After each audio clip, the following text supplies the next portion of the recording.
It doesn't matter. He tapes over my voice with what he wants anyhow. That's true. I think didn't I identified myself on the first film. No over me here. It's the reverse speech part of it that really gets me. Okay, guys. Ready to go?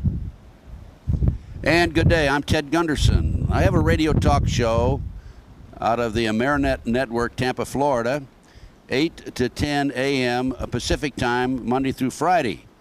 And last summer, the summer of 1997, I invited Chip Tatum to come on my show for a 2-hour interview. Well, ladies and gentlemen, that interview ended up 26 hours, and I had him back recently for another interview, another 20-some hour plus interview. This man is full of all kinds of information. And before I leave you and introduce you to Chip, let me just mention that my radio show can be heard on Galaxy One Transponder 17, 5.58 frequency wideband audio satellite. So today I have with me Chip Tatum. This man is unbelievable. 25 years, CIA Black Ops operator. Chip, welcome to a video which you and I are going to distribute. Tell the world about what went on behind the scenes in your Black Op operation. Thanks, Ted. Great to be here. Great to be here. Great to be here. Great to be here. Chip never could speak English too well. No, this guy's very intelligent and a good man, great American. I'm very proud to be a part of his, at least spreading the information out to help Chip any way that I can. And we have some books we're going to talk about later on, the Tatum Chronicles, and Nixon's Darkest Secret, I think is, yes, Nixon's Darkest Secret, which we will discuss. But before we go into the books, Chip, how did you become involved in working for the CIA? And I guess we have to go back to your Army training and Special Forces and so forth, right? Sure. I flunked a chemistry exam in the early 70s and ended up being drafted, receiving my draft notice. In lieu of going into the Army or another service, I didn't really want to go to Vietnam. So I joined the Air Force. I was promised that I could be an air traffic controller under their Project Guarantee. They did make me an air traffic controller, but they made me a little bit different type of air traffic controller. They sent me to Army Jump School and Special Forces training, and I became a combat controller. During my first tour in Vietnam, I was on a classified mission. Having completed the mission, we were captured. I spent time in captivity, and when I came out of captivity, we were debriefed by the CIA station chief out of Saigon, Bill Colby. From that time, in 1971 until 1992, I was one of the boys. Okay, now Chip, you joined the Air Force so you could be a traffic controller, right? Air traffic controller. And you were told that you wouldn't have to worry about being in the front lines, right? That's right. Even if I did go to Vietnam, I would be in an air-conditioned control tower hundreds of miles from the enemy. And like so what other jokes do you have for us today, huh? I'd still like to find that tech sergeant recruiter. He probably went underground. If he knew as much about you as I do, he probably is disappeared maybe even, huh? Okay, Chip, so you're over, you had like over 100 jumps behind the enemy lines? Right. And this was before you became involved in CIA operations or before? During. During. So after your capture, you were grabbed by the CIA and they liked, you know, what you'd done, of course. Now, what why were you captured, and what led up to that? Was this Operation Red Rock? This was Operation Red Rock. Okay, then let's go back before that. Okay. And tell us about Operation Red Rock. When did you first have an inkling that you'd be involved in this operation? Well, excuse me, just a minute. Operation Red Rock is a code word, right? That's a code name for the particular mission that we were on. And they always have code names, right? Or numbers. Sometimes they have numbers. Right. Okay. So when did you first have an inkling that you were going to be involved in this operation? I had just jumped in, parachuted into NKP Thailand, the base that I was TDY to, and when I landed on the pad, at the medevac pad at the hospital, a chopper was inbound, and when the chopper landed, a Special Forces captain and some other people got off. One of the patients, one of his men, was on a stretcher. The captain went in, and the colonel who ran the base was there to meet me. It was an award ceremony. When they were going in, he said something to the colonel, and they all turned around and looked at me, and I knew I was in trouble then. And what happened after that? The following morning at 3 a.m. I was called into the colonel's office. And let me tell you, folks, I was a little airman, you know, just made buck sergeant, and I rarely had contact with a colonel in my life. One time, and that's for disciplinary purposes, in Oklahoma City. And how old were you then? 19 years old. Just a kid? Just a kid. So when they told me I was to report to the colonel, I knew I was dead. I'd done something not wrong. yet. I'd done something wrong, and I was fixing to get it. But Chip, had you had Special Forces training at that point? Yeah, I had spent almost a year in Special Forces training across the United States, Sea Survival School, POW, jungle training, the works. And what did the colonel say to you when you walked into his office? He told me that I was there to join a mission, a team, a joint task force that's been put together for a classified mission, and he gave me the opportunity to talk and let him know how I felt about it. And he said, "How do you feel about this, Sergeant Tatum?" I said, "Well, you know, sir, I'm new in country. I really don't, other than schooling, don't have the experience of someone you need for this. I think you ought to get someone else." He said, "I didn't ask you what you think. I just gave you the opportunity to accept it before I told you you're going anyhow." Okay, so you volunteered, in other words. He volunteered me. Yeah, right, okay. And what happened next? Did you go into training with these people then? With the other crew members? Went and packed up my gear, was on the chopper out of there within an hour. And where did you fly to, and when did you arrive there? We flew about 20 kilometers outside of NKP to outside of a small village where we'd set up a training camp for Team Red Rock. The person that I was replacing was their commo man. He had, on a jump, had broken his leg. And I was jump qualified, I was Special Forces qualified, so I was his replacement. And this was in Vietnam at the time? Cambodia, it was Thailand. In Thailand, okay. Right. And tell us about your training. It was a short 2-week training, really familiarity with one another, because we actually didn't get the mission parameters in until 3 days prior to the operation. We were primarily set in place and worked in the community, seeking out Viet Cong along the border of Laos, so that we could get some tactical training. We also were working and trying to develop tandem jump techniques, because part of the mission, and we didn't understand why we had to learn tandem jumping. That's parachuting with 2 people until the actual mission brief. But we were trying to work out tandem jump techniques, and we did it. And how many people were in training with you at that point? All 13, just the 13 team members. Then we brought in, for each team member, there was a North Vietnamese sapper that was brought in to train with us. They were our prisoners, prisoner of wars that we had captured in battle.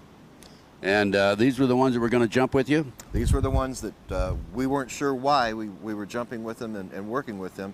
All we knew is that these were the men that we were going to be doing something with at that point. Did you know any of these other crew members before this? No, like I say, I was the only member of the Air Force, and I'd just been in the Air Force for a year, so no one. And did they know each other? No. And normally that's done for compartmentalization, especially when you're talking about a highly classified mission. The worst thing you can have is a group of good old boys, and there's a reason for that, you know. In special operations, you can't have the influence of a friendship. It can clutter your mind and keep you from doing the mechanical operation that you were trained to do. Because conceivably you could be asked to kill one of your fellow associates or fellow soldiers too, right? They may under come certain to you, circumstances. They may come to you and tell you that he's a spy in the group and he needs to be taken out, and if you're his friend, you're going to be probably more apt not to do it than if you just didn't know him. And did you know the last names of these individuals? No. We all had code names. Mine, although they called me Bulldog in country, the actual code name I was given while I was there was Highway. Why? Any particular reason for Highway? Our captain, team commander, would always explain to us it's my way or the highway, and he'd tell the team that. Well, I was willing to take the highway. I wanted to leave, especially after I saw the kind of things they did. Those guys were crazy. For example? So I took the highway. Well, at one point they were saying how high the helicopter could go and jump without a parachute without getting hurt, you know. Just for fun. I mean, this was an in-country activity, and they had a contest every year where they would take and they just jump out of the helicopter as it was exiting the AO. Well, there were a few guys broke their legs on that one, weren't there? You bet. That's how Reddy, the guy I replaced, broke his leg. How high would they go, by the way?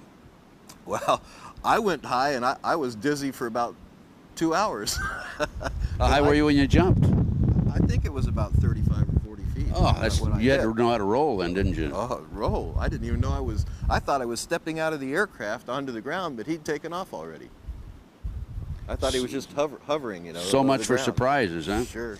Okay, so you saw these crazy guys training, and you said, hey, you know, I wish I'd taken that assignment back 100 miles behind the enemy lines in the, at the airport as air traffic controller. It didn't work out too well. So what happened after that, Chip? We were called back into Task Force Alpha. That was the intelligence entity. That's where all of the intelligence was gathered for the South Vietnam area of operations, and integrated and then passed out. So anything that comes out of Task Force Alpha has to be the correct information. Everyone accepts that as being authentic and on target for our intelligence. We were called back to Task Force Alpha. We met for our actual mission briefing. When we went to sit, the colonel called the room to attention, and in walked a general and a couple civilians. We'd already been told that there are a lot of suits around, and that just means CIA in the area. A lot of activity, suit activity, so we knew something was up. The man who actually briefed us, we nicknamed Mr. Peepers because he looked like the Mr. Peepers from the screen. Bill Colby. Name was Bill Colby. And he was station chief there for the CIA in Southeast Asia? And actually, the CIA does not operate in a arena, was not allowed to operate in that arena as the CIA, so his actual designation was Ambassador Colby, attached through the embassy in Saigon. You know, political officers are political officers, and that's how they get away with that. Yeah. So this was the night before you jumped on your mission? It ended up being 3 days before we jumped because we had some weather delays on the mission. The other man that was with him, the general from Washington, was General Haig. Alexander Haig. That's correct. I know him well. As a matter of fact, I interviewed him in the White House on occasion when I was with the FBI. That's another story. I'll tell you that one someday, folks. I never have revealed that to anybody about my interview with General Haig. And then I saw him years later at a banquet, State Department banquet, and I walked up to him. By the way, I read him his rights when I went in the White House. I said, you have a right to remain silent, you have a right to an attorney. And I met him at a banquet years later, State Department, and I walked up, he gave the speech. It was, you know, a social affair. And I introduced myself. Oh, he says, I remember you. He says, are you going to read me my rights today? He's pretty bulletproof. Yeah, he is. Go ahead with Alexander Haig. So Alexander Haig and Mr. Peepers are there, Bill Colby, who later became director of the CIA. Right. And what did they tell you? They explained to us that the reason General Haig was there is that he was the assistant to our national security advisor, Henry Kissinger. Kissinger worked directly for the president, and the president had decided that it was in the best interest of the country and of the war to see to the end of the war as quickly as possible, and Operation Red Rock was one of those key elements to that. They needed to get the foreign nations, Laos, Thailand, Cambodia, more involved on the offensive level rather than in a defensive posture in the war, so that we could start extracting troops out and leave the arena. What we needed to do was jump into what they had planned for us to do was jump into one of our allies' countries, dressed as North Vietnamese sappers. That's why we were working with these other sappers. A sapper is what, a prisoner of war? No, a sapper is a Vietnamese communist soldier. Okay. Right. Tunnel diggers, we've all heard about the tunnels over right. there. Guerrillas, I mean, Okay. a true guerrilla, very well trained. So these sappers are who we were actually going in with to Phnom Penh Airport in Cambodia. The reason it was decided to do this was Lon Nol, the CIA-placed premier of Cambodia at the time, was still fence setting. He just wouldn't get in a heavy offensive posture against the Chinese-led armies of North Vietnam. He was sitting on the fence, so we decided if we went in as North Vietnamese sappers and totally destroyed the assets on the airport, which were primarily supplied by the United States anyhow. They were our aircraft that we'd given him. There were some French aircraft on the tarmac, but not many. If we would totally destroy those assets, it would make him realize that the North Vietnamese communists were actually coming in after his country now. And he'd get off the fence and ask us for help. Boy, it worked too. Well, you said we decided, you meaning people in Washington, D.C. decided. Nixon himself. This was actually Dr. Kissinger's plan. So Dr. Kissinger came up with this idea. Nixon approved it. He approved it with the statement after thorough thought that, and this was debriefed to me by Mr. Colby, that no one can ever know. No one can ever know what we've done to our allies. Otherwise, we wouldn't be trusted anywhere in the world. And was that the case? That was the case. No one could ever know what we had done. And when we were debriefed with a 25-year classification period. That we well, you were debriefed years later? I was debriefed when I came out of the coma in the hospital in 1971. Okay. Now this is what year now again? Going back to the 1971. When you made the drop and you were debriefed. That's January of '71, and then I was debriefed in June of '71. Okay. Okay. So you made the drop with the sappers, right? Made the drop. It was a night jump out of a C-130. Night drop in. Just south of town. We made our way into Phnom Penh. We rendezvoused with our transportation. Our transportation was provided by Montagnards. Mountain men? Mountain men from Vietnam, special forces trained. Very good fighters, but the thing about Montagnards is if they saw that the platoon that they were working with, and the special forces platoons, or the recon groups they were working with, if they saw that they were going to lose, all of a sudden those guys disappeared into the forest. They weren't going to lose with them. Right. And they could negotiate those jungles like it was nothing. Now you were 13 men. Did you have 13 sappers? No, unfortunately we lost one sapper, and Snake just didn't get along with him. Neither did Pablo, but... Snake is code words for two of the guys in your crew. Snake and Pablo, yeah.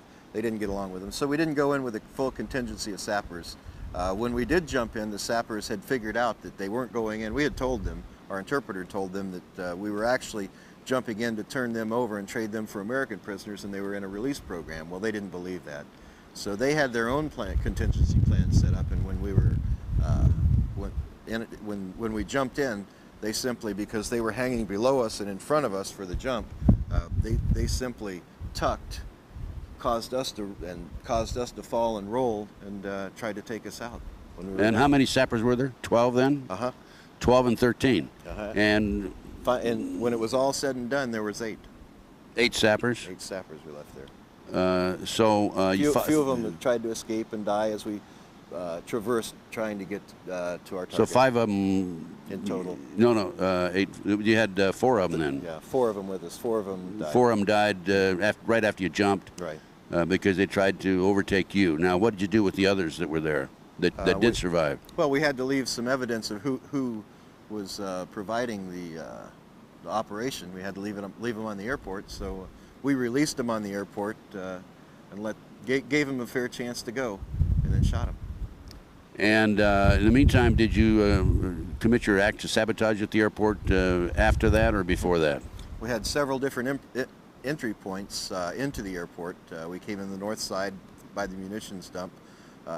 When we talk about coming in the north side, we didn't realize that there were mines in this called a dead zone. And it was completely mined between the two fences, and we weren't briefed on that. So we immediately knew something was up, and we weren't we know now that we weren't to return and we were to be left there. Well, if you came in and you went through the minefield, you survived going in, right? I didn't go through the minefield. I came in the front door of the airport with the team. Okay. The ones that came in through the minefield, did they survive? Yes, the sapper didn't. Oh, I see. They sent a zapper out ahead of them? The sapper, when they figured out they were in a minefield, they let him go ahead to clear the mines. Okay. So you committed your act of sabotage. Yes. And what about ground forces at the airport, the other side? Well, it was a staged arena. The ground forces had been pulled away. There was minimum security, just a skeleton crew there. We ran across the skeleton crew of palace guards that had been there, confronted them, and had to take them out. And so was your act of sabotage quite all-inclusive, or was it just kind of a hit-and-miss situation, just to let them know that so-called the North Vietnamese have been in there? No, it was fairly inclusive. We even had air support from pilots, whether flying North Vietnamese aircraft. They dropped some rounds on the airport so that we could ensure that the devastation was good enough to warrant Lon Noel's participation with us. And you've completed your mission. The sappers were eliminated. You left. How many survived coming out of there? There were 13. Every one of us. Every one of you survived. Every one of us walked out of that encampment. Weren't they alive. worried about one of you going and being identified as an Anglo at the airport, even though you're dressed in North Vietnamese uniforms? And there was a contingency for that. We had what's called slap packs. It's a napalm-filled container that we could pour the napalm on the body and pop a magnesium grenade, whiskey peat, and burn their body right there. So they're not there. recognizable then. Sure. Yeah. Okay, you got out, and what happened after that? How'd you get out of there? The Montagnards, who were tasked with the transportation, we had a rendezvous point. We met, we exited the area of operation and started heading north out of town. We knew it was 15 to 25 miles to the northeast of town was our rendezvous point where we were to be picked up. But that, it's not like the interstates we have here. These are little roads. We had a first indication that something was wrong because our platoon sergeant, Pop, saw that we were going in a little bit of the wrong direction, and we never really turned to the northeast. And then the timing was off. All of a sudden they stopped, and it wasn't long enough to have gone 15 clicks or 20 clicks outside of town. So 15 kilometers, you went maybe, what, 5, 10? Maybe about 10 after we left the limits of town. Right. About So 10 you times. stopped, and what happened then? Well, we were in a large vegetable truck with canvas sides. It stopped, and the Montagnards got out, but all of a sudden we heard receivers click. They were loading their weapons. So Pop and my way, our team commander, moved around to the back of the truck. They each took out a grenade on each side and tossed the grenade up back toward the front of the truck on the ground. They didn't pull the pins, they just took the grenades out. When you're a person and you see a grenade fall, you jump, you dive, you try to get out of there, and that's what the Montagnards did. After they'd thrown the grenades out, they immediately jumped out and took control, overcame the guards. The interrogation started, and it didn't last long. They asked the first one the question. When he wouldn't answer, they shot him. They asked the second one the question, and he answered anything we wanted to know. And then you shot him afterwards? No. You didn't? Okay, I won't go into that. Okay, now, did you find any situation there, any contingency situation in looking around? I mean, well, as we looked why around, did they stop at that particular location? As we looked around, we went out into the field, and we found that there was a large hole that had been put in the ground, and that was going to be where they were. He told us. We didn't have to look around. He told us that their job was, they were briefed that they were to kill us, and they were to drop us in a hole, and they showed us, this one showed us where the hole was. We actually used that as a command post area to call in aircraft for support, move the pickup zone from where it was to this new pickup zone. We spent some time through the day and into the evening waiting to be picked up. It was quite comprehensive what we had to go through just to communicate out of the country and get an aircraft to come into a place that we weren't. You know, we contacted Moonbeam, which was our airborne command post in the area of operations on HF frequencies, high frequencies, and tried to get them to come in, and you know, the pilot said, well, you can't be there because we aren't there, you know, in Cambodia. And that has only recently, I guess in the past, what, 10 years or so, come out that, yeah, we really were in there. We really were operating in Cambodia. We really were operating in Laos. And these were classified arenas. So did you have an alternative plan in case something went wrong, that you would be picked up at a certain location there then? The plan that we had, My Way had thought early on, you know, things just, he'd been through a lot of these missions as a team commander. He and Pop had decided, well, things really don't seem as they are here. There's something wrong. And I guess anytime they knew that anytime you were working with suits, you better cover your tail, because they're not going to look out for your best interest. You have to look out for your own best interest. So they did leave contingency plans back at the base with trusted persons to try and pick us up. One of them being a friend of mine who was a chopper pilot. Another being a command post non-commissioned officer in charge of the command post. So, you know, contingency plans were there. However, you had to get messages to them to get those contingency plans in place, and that's what we were trying to do. Now, did you expect the airplanes to come in and pick you up at that point? Yeah, after we talked to them, we finally got clearance for them to come in. One aircraft even came in and circled the LZ ahead of time, making sure the area was clear for the chopper to come in. Then the chopper came in, but from what I was briefed by Mr. Colby, as the chopper was coming in, the colonel who was involved with the operation from Task Force Alpha had caught on that we had a contingency and we were being extracted out of the area. He didn't want it to happen. He was promised a star if we didn't come back. Now, you're telling me you had your own contingency without the colonel knowing about it, and he found out about it. You bet. He found out about it. You are clever, aren't you? Not me. My Way and Pop, Ted. My Way and Pop. My Way and Pop. They were wonderful teachers. They could see ahead. And Pop has severe brain damage today from that. You still alive? Still alive, yes. And so Chip, you have this one location you're supposed to be picked up. Were you smart enough not to go and wait there? The original location or the original? No, we never went there. Okay. There's no You way. went to the new one. After that aircraft came in, when the chopper was inbound to us, we had decided that, well, here comes our aircraft, but they were contacted over radio. It was a rescue aircraft, a King aircraft coming in. They were contacted that there were actually sappers had taken over Team Red Rock. And remember, we were dressed as sappers. We didn't have any U.S. uniforms. If we had been caught in country, we'd been prosecuted as spies because that's against all international law. So here we were, dressed in sappers in a foreign country, talking to these aircraft. I was controlling them down. As a combat controller, that's my job, bringing them into the LZ because it was a very small area. Bringing them in, knowing that we were going to leave. I mean, my heart was pumping. The adrenaline was flowing. I was tired. I was hungry. But man, we're getting out of here. And all of a sudden, the door guns on the Jolly let loose. I was when I was debriefed by Bill Colby. He said the colonel had called them and said that Team Red Rock had been overcome. It's actually sappers, and protect yourselves. And they saw sappers. Remember, this is the man who runs the intelligence entity for Southeast Asia telling him this. So they fired. And how many did you lose there? 2. And how did what? I mean, they didn't come in and clean. So you're down to 11 now. Down to 11. They actually had called in. We lost 2 men, and but we had to return fire on the aircraft, shooting out the rear of the aircraft rather than shooting at the pilots because we didn't want to hurt our own guys. You know, Did the plane go down? No. We shot. Look, from the smoke and everything, it looked like maybe some hydraulics were shot out on it or something. We weren't sure. At any rate, they left the area, but they called in some air support to drop on that LZ. Bombs? Drop napalms on it.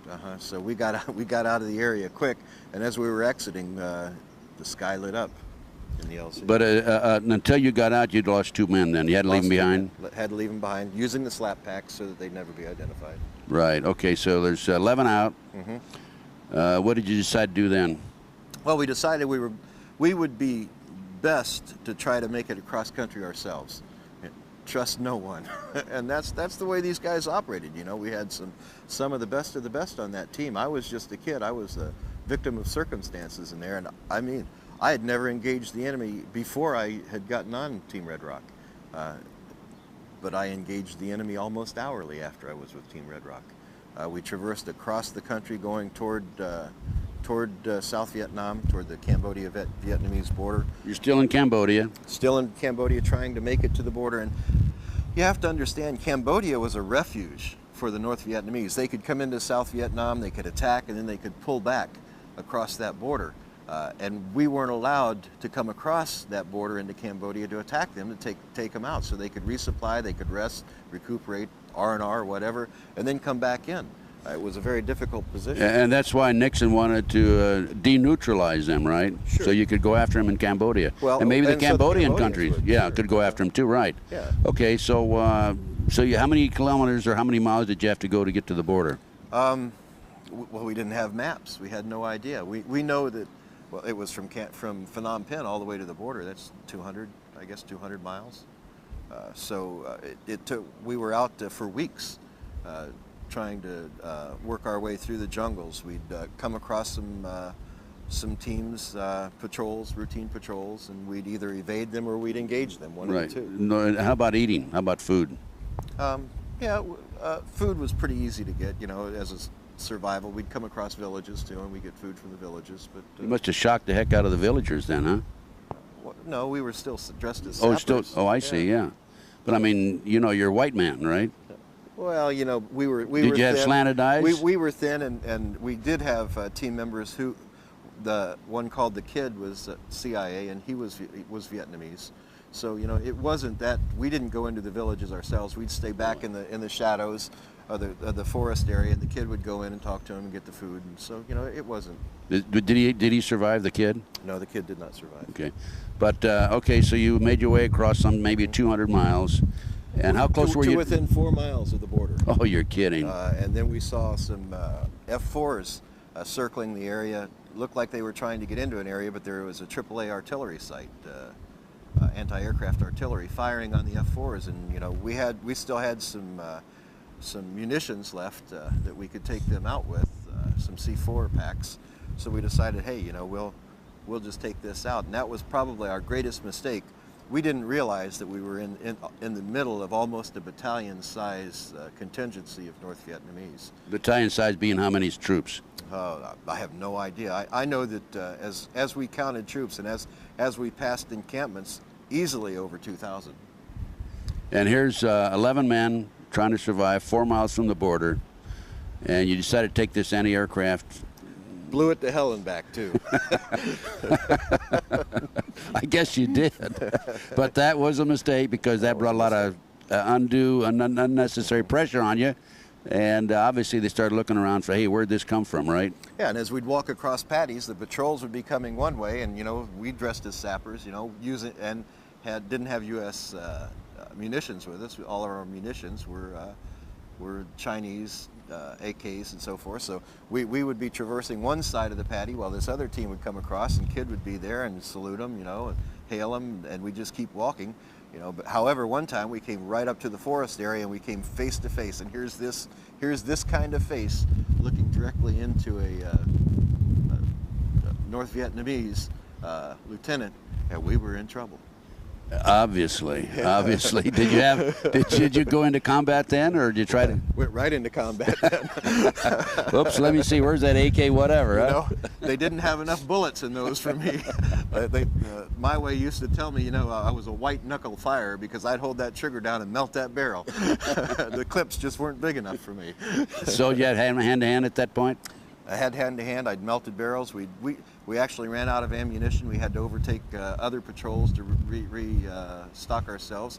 I mean, these guys were good. They were the best, Ted. They were true American heroes, doing their job as best they could. Don't you think there's someday, Chip, that we can honor these men, but there's no way of knowing their last names, is there? Well, you know, Pop knows a couple of them, and I think that someday he may be willing to do that. He does have severe neurological problems. He's able to talk. He knows me. He remembers what went on, but it's affected his motor motor movements, and he's not willing to do anything he thinks that will endanger his family. Can't blame him for that. Not at all, no. And he's still alive, and where is he? What state is he in? Oklahoma. Oklahoma. Good old Okie, huh? Mm-hmm. So what happens? You were captured? We were captured. We spent 92 days in captivity, being moved from point to point in camps. We were actually interrogated by Chinese and Soviet officers. It was never Vietnamese officers. The Vietnamese were there, Vietnamese soldiers in the encampments, because it was theirs, but the actual linguists and interrogators and those who performed the torture were Chinese and Soviet. How many do you have there now in your team?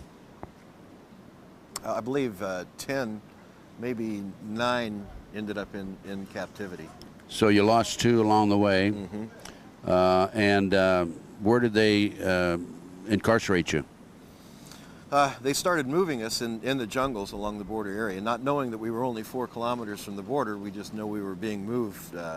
We were incarcerated in one small encampment, then we were moved to a larger encampment, and this had been used in the past, you could tell, because they had cages set up in a semicircular area, and they had 3 posts set up, and they took 2 of us immediately. They stripped us of our clothing, broke this foot, my right foot, so that we couldn't try to escape. You know. They break everybody's foot? Broke everyone's. Well, they didn't break. One of the guys was already unconscious, and they didn't break his foot, but they broke all of our feet, 1 foot anyhow. Stripped us of our clothing and put us in these cages. Two of our guys they put on the posts, and we thought that they would be tortured right away, but they weren't. They put them on those posts so that we could watch them as they suffered up there. They weren't given food. They weren't given water. The rest of us were given some water and some food on occasion. And when you say put them on the post, they tied them to a post out there where you could see them from your cages. Mm-hmm. And who interrogated you? Say a Russian and a Chinese officer? The Soviet officer seemed to be in charge of this particular camp, and the Chinese officer his cohort was actually the man who administered the torture. Once that started. Do you want to go into the torture at all, or would you prefer not to? Yeah, I thought so. How about how many men were tortured? Were you all tortured? We were all tortured, and when it was all said and done, there were 3 of us alive. When we were finally released, I shouldn't even say released. You were rescued, actually. We were rescued by a Marine Recon Patrol, and boy, I'll tell you, I love those guys. I guess you do. All you Marine Recons out there, aces up, buddies. That's the only reason I'm alive today. Well, so there are 3 of us survived. So 13 came out of the Cambodian airport. You lost 2 from friendly skies, mm-hmm. friendly fire. And then across the jungle, you lost 2 more. Mm-hmm. And now you're down to what, 8? Had 8, and we ended up losing the Montagnard that was with us, that we'd pulled with us. He was ready to start squealing and tell who we were, so we decided loose lips sink ships from the old briefing days, so they just took him out. We took him out ourselves. Okay, this is before you were captured then? No, after we were captured. Oh, did you? Okay, okay. We were bringing him back to put in front of that colonel before these guys did to that colonel what they intended to do to him. Okay. So can I mention the colonel that you had a medal on his, a religious medal on his? Our captain. A captain had a religious medal on his, around his neck.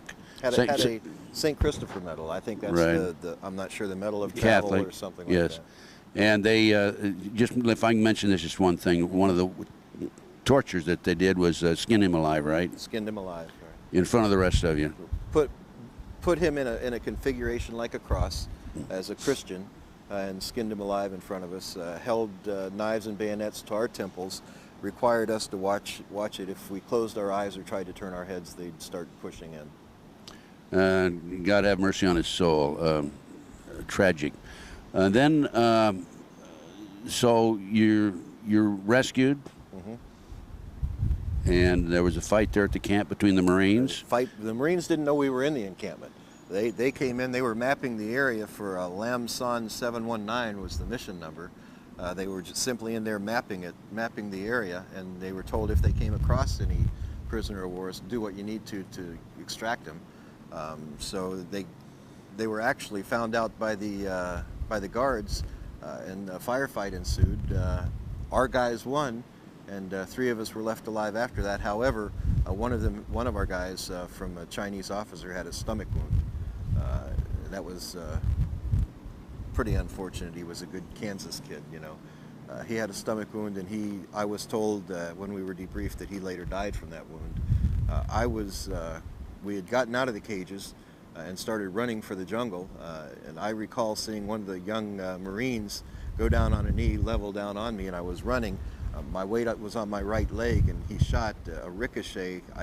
It wasn't a full force bullet. A ricochet hit me in the leg, bent my leg backwards. I tumbled, and I'm also told that a grenade went off, and it hit me in the back of the head across here. Pretty good scar back there right now that rendered me unconscious and caused a lot of swelling on the brain. So I was air evac'd from Saigon. I was air evac'd into Clark Air Force Base in the Philippines. Well, did the Marines, if he was firing at you, didn't realize you were an American? They didn't realize we were. They didn't know we were there. And at what point were the Marines aware that they had some POWs on their hands? Our team member that was shot in the stomach started yelling in English to them, and so they realized that there were some in there. Good. Okay. So he saved our lives. And so you came out, and you went over to Clark Air Force Base after that. Right. And that when I finally came to later, within 3 days, that man from Saigon, Bill Colby, was there to debrief me. And at that point, he told me that I have 2 choices. I can work directly for the CIA, or I can stay with the military, which I've had such great experiences with at that point, and work under the operational control of the CIA. Well, you know, honestly, I figured, hey, you know, I've got this tour in Vietnam. I can stay in the States now. I never have to come back. I said, okay, I'll stay in the military, because with the CIA, I know I could go anywhere, you know. But I had a government commitment still, so I said, I'll stay with the Air Force. You guys can control my assignments. Little did I know that I'd spend more years back in that arena, working later for a company called Air America. In the debriefing session, if you can tell us this, were you informed of the fact that as to who put the orders out that none of you should return, none of you should come back alive? He told me that it was Nixon gave the order that no one can survive. And Bill said that when he got that order in, Haig and Kissinger disagreed with it, but the orders came from the commander-in-chief himself. So he had to plan the contingency as such. He said, but Sergeant Tatum, I planned it so that I knew you guys could overcome this obstacle. The 2 mountain men. That's right. But we just didn't have a contingency for the rest of it. Nothing you can do. When you have a United States Army colonel and United States Air Force colonel both become traitors to their country. Where are these colonels today? I don't know. Okay. So much for that question. That's the safe answer. I wouldn't put money on that one. Okay. Anyway, so be it. Let's leave that as is. You come back, you go to work for the Air Force on a contingency plan to also work with the CIA, right? Operational control. All my orders at that point would be controlled by the Central Intelligence Agency. They would work through... actually, the position that they used to work to gain movements, as I would receive orders and see who signed the orders, was a person who would be seated as the Deputy Director of Intelligence to the Joint Chiefs of Staff. And most of the orders that I have, you'll see, I have, they may be in there, one of them may be in there. You'll see that this person is the person who would sign those orders through the years and actually move me from one place to another. At one point, that man's name was Colin Powell. So what was Colin Powell's rank at that time? I think he was a 2-star general at that time. That position was a 2-star position. So in essence, you actually went to work for the CIA, even though you were in the military. Even though I was status. In the military, and pretty illegal. You know, you can't. We couldn't draw checks from 2 entities, double dip, but our operational efforts were all controlled by the CIA. And what were your assignments after that? You came back, you recovered, you gained your health back. When you were being taken care of physically and regaining your health, was Pop with you, your friend from Oklahoma? No, he had been sent straight back to the States. His head wounds, he received head wounds also. They were so severe that he had to go straight back to the trauma and care center. So that was the end of your relationship or association with Pop?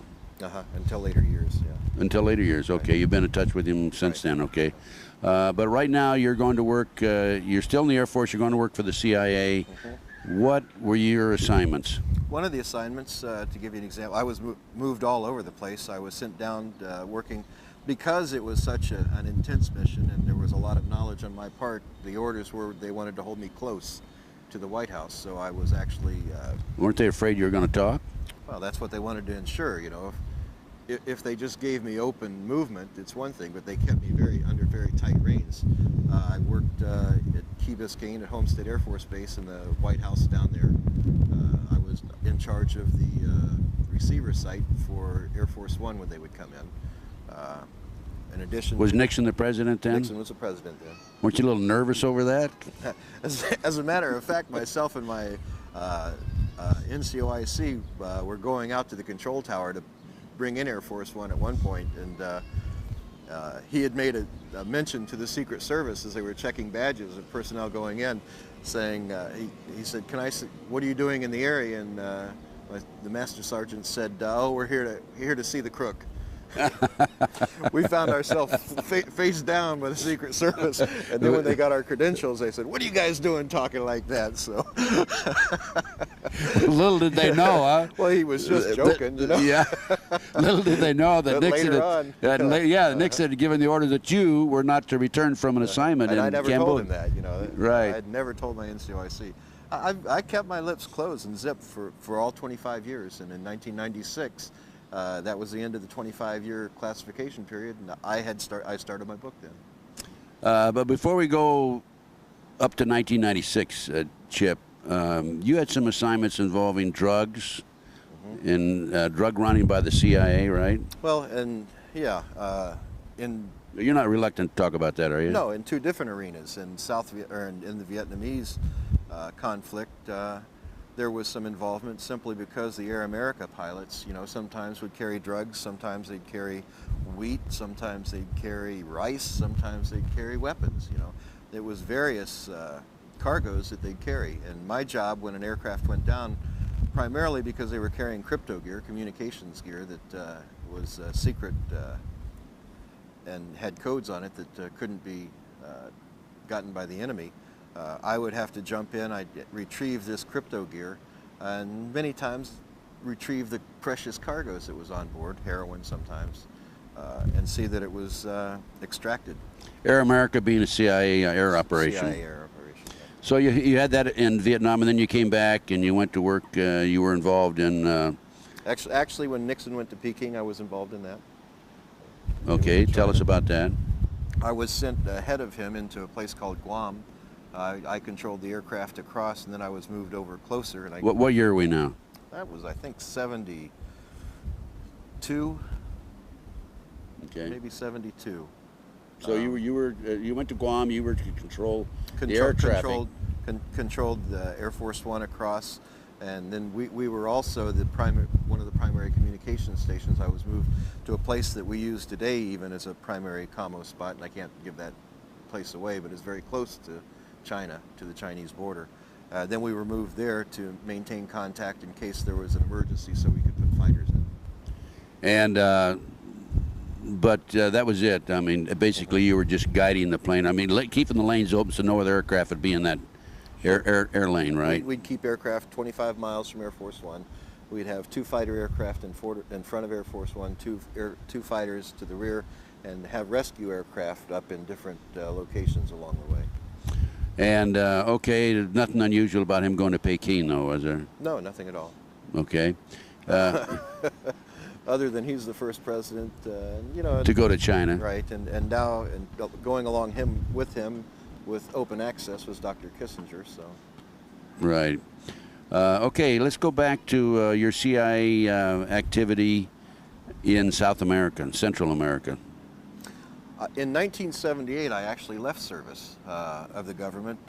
Bill Colby had, being my handler, had moved on in the early 70s to Washington to take a position, and ultimately became the director of the CIA. He maintained, because of the sensitivity of what I knew from that mission, he maintained direct control over me. And when he passed the baton on to the new director of the CIA, that new director called me back out of the field. I was in Yugoslavia at the time. Colby debriefed me, and Mr. Bush rebriefed me. And he was explained during the briefing and debriefing that I was loyal, I was a good man, and anything he needed, I was a trusted entity, and he could count on me. I had no problems with that. Bush was head of the CIA at that time, and he personally debriefed you? He personally in-briefed me as his personal... In-briefed me, yeah, right. Mm-hmm. As one of his personal assets. Right. So that was my first contact with the man who would someday become president. Bill had become a good friend, Colby, through the years, and worked with me, trained me, taught me the ropes, and he told me, he said, Chip, you know, you do have some enemies in Washington. You know that Haig and Kissinger are very powerful men. Nixon's a very powerful man. You need to be sure that maybe you need to leave government service. You don't have me up here to protect you any longer. So I did. In '78 I left.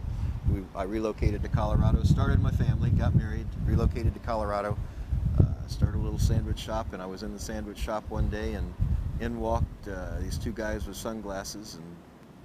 Suits again. God, those suits. Okay, you're jumping ahead now. I want to go back out to Central South America. Are you avoiding that, or? No, we haven't gotten to that. Oh, you haven't? That Oh, really? was in 1980 when I was reactivated. Oh, in 1980 you were reactivated. Okay, Right. so you go to Colorado, and all of a sudden, two guys with suits walk in with sunglasses, and what do they say to you? They say, Bulldog, and I just thought, oh, no. And I didn't answer. Then they said, Pegasus, and that was the code name that I was given. So I knew, I didn't know who they were at first, but when they used Pegasus, I knew I was toast. Right. Pegasus was a code word used for your operation? Right. You personally? That was my code name. Okay. So I was told that my new assignment was to go to a place called Fort Campbell, Kentucky.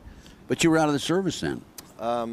As a reserve officer, you're never really, No, you were in the reserve? In the reserves, right. Okay.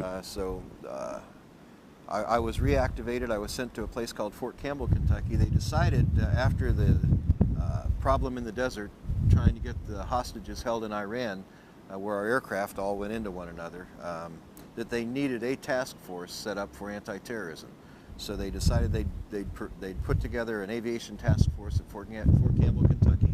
They took CIA assets, CIA officers, they put them under the control of the National Security Council, and they built this new unit called 160th Aviation Company that really wasn't on any of the military TO&E equipment lists.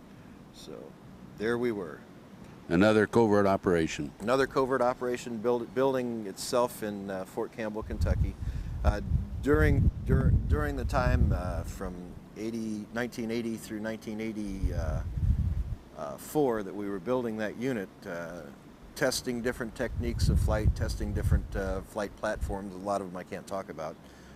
We would get into some heavy losses because we were doing things that never were done with these helicopters and other aircraft that we were flying.